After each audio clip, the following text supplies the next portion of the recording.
All right, Chapter 7, Section 2. We're continuing on with General Form, Master Level. This video we're going to talk about how to actually graph an equation that is already written in general form. Okay, and there's actually two methods. The first method, we're going to use the X and Y intercepts. The Y-intercept you're already familiar with, at least conceptually. That is where the line crosses the Y-axis. Okay, and we know that at the Y-intercept, X is always 0. So I'll just make a note of that. X is always 0 at the Y-intercept.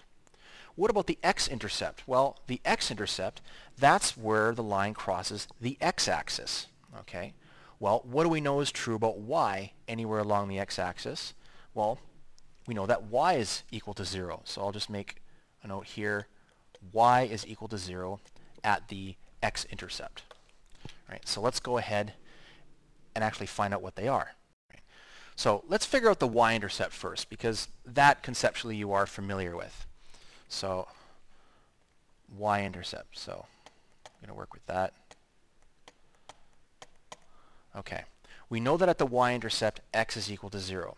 Now, we can't just read off the Y-intercept from this equation because this is not written in slope-intercept form. This is written in general form. Well, we know that at the Y-intercept, X is automatically 0. So what I'm going to do is evaluate this equation and just replace X with 0 and then solve for Y. So that means 2 times 0 minus 5y plus 10 equals 0. Okay. Well, that is nice because 2 times 0, that just disappears. So I get negative 5y plus 10 is equal to 0. So what I'm going to do is just solve for the y coordinate. So let's isolate y. So I'm going to subtract 10 from both sides. So that leaves me with negative 5y equals negative 10. Okay. And of course I have to divide out both sides by negative 5. Okay. These cancel. So I'm left with y equals, and a negative over a negative is positive, and 10 over 5, that reduces quite nicely. So we just get positive 2. So we now know a coordinate. We know that when x is equal to 0, y is equal to 2. That's the y-intercept. So what I'm going to do is plot that point right now, right there. So I know my line has its y-intercept right there. Okay. All right, let's find the x-intercept. So let's put that over here. Okay. Well, if we're looking for where the graph crosses the x-axis, we know that y must equal 0. So I'm going to take the same equation, but I'm going to set y equal to 0 this time. So this gives me 2x minus 5y, but I'm going to replace y with 0, plus 10 equals 0. So I'm going to solve this equation. Negative 5 times 0, that's just 0. So I just have 2x plus 10 equals 0. Let's solve for x. Subtract 10 from both sides. 2x equals negative 10. And then divide both sides by 2. Of course, these cancel. And I'm left with x is equal to negative 5. Okay, so we know that the coordinate is x is negative 5, y is 0.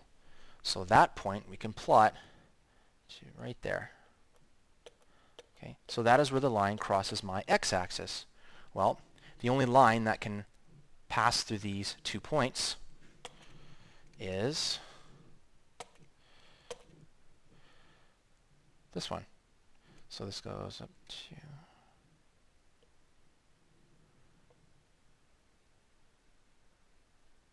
that one.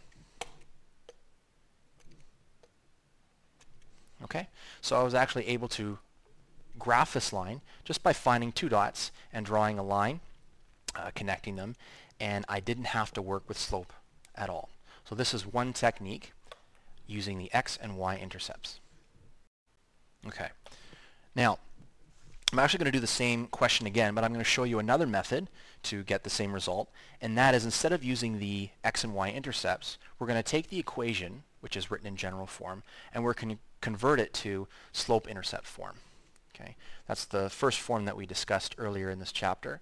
So our equation right now is 2x minus 5y plus 10 equals 0. Okay, and now we want to express it as y equals mx plus b. Okay, so for that we need to solve for y. Right, so to isolate y, we actually have a couple of different options. We could keep this y term on the left and subtract 2x and 10 from both sides.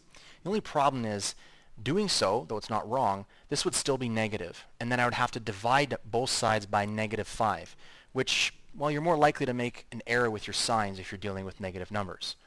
Well, instead of that, I'm actually going to add 5y to both sides.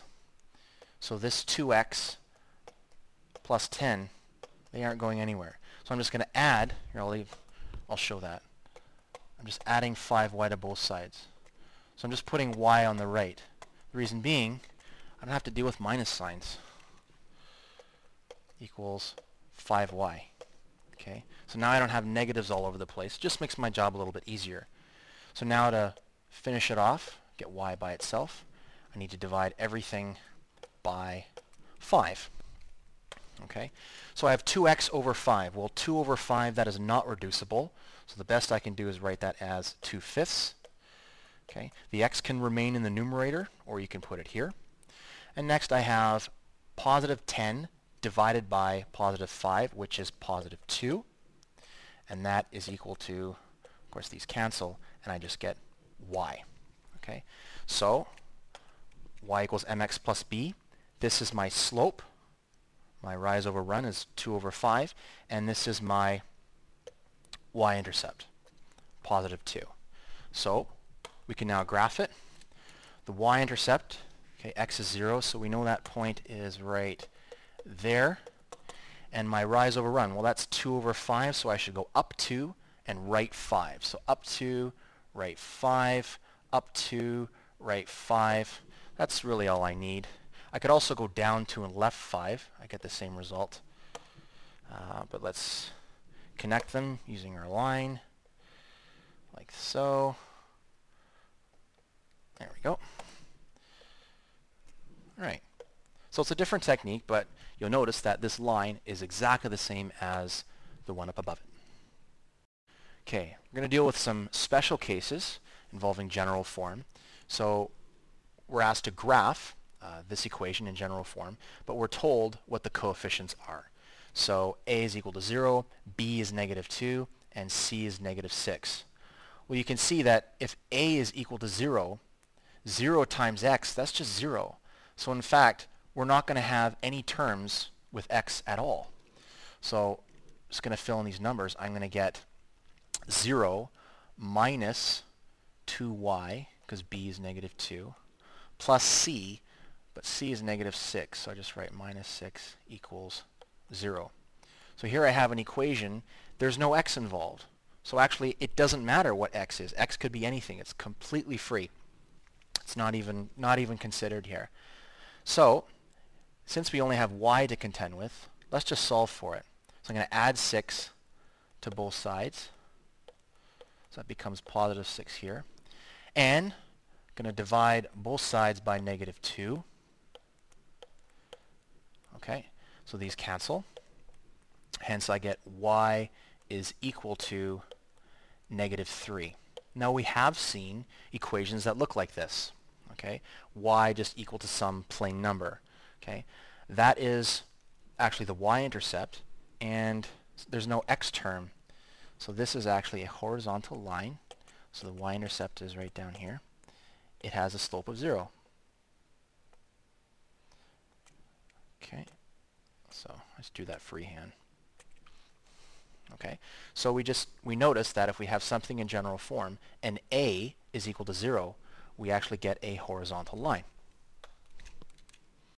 Next, we have a is equal to 3, b is equal to 0, c is equal to negative 12. So the only difference now is the b coefficient is 0. So over here, this by is going to completely disappear, okay? Because 0 times y is 0. So I'm going to get ax, but a is 3, so I get 3x. Okay, the b term disappears. There's no y's. Plus c, so this is minus 12, equals 0. So this equation doesn't depend on y at all, just x.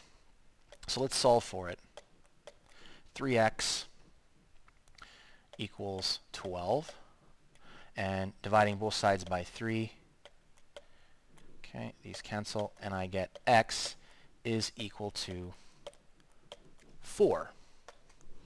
All right, well, how do we graph something like this? Okay, I don't think we've come across an equation where there were no y's at all, and it was actually just x. So how do we graph this? Well, think about it like this. Y is not mentioned at all, okay? So y could be absolutely anything.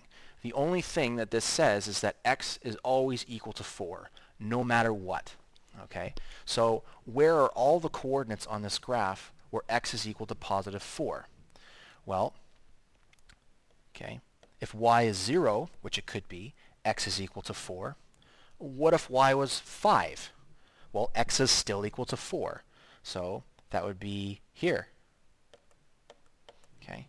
What if y was equal to negative 8? Okay. Doesn't matter. X is always equal to 4. That never changes. So that point would be down here. So I think you can see where this is going. I get a straight line, but it's vertical. And we have seen vertical lines before. Remember, we were talking about slope. Okay, the slope of a horizontal line, okay, is 0, but the slope of a vertical line is undefined. So let's just make a note. Slope is undefined.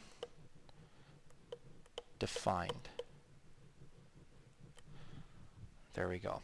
So x is equal to 4 no matter what, but the slope is undefined. Now this is not part of the question, but let's say I asked you to graph this. X equals negative 3. What does that graph look like? Okay, there's no mention of y. Okay, so y could be absolutely anything we want, as long as we keep x equal to negative 3. So if x is negative 3 and let's say y is 0, that would be here. Okay, if y was 4, well, x would still have to be negative 3, but that point would be here.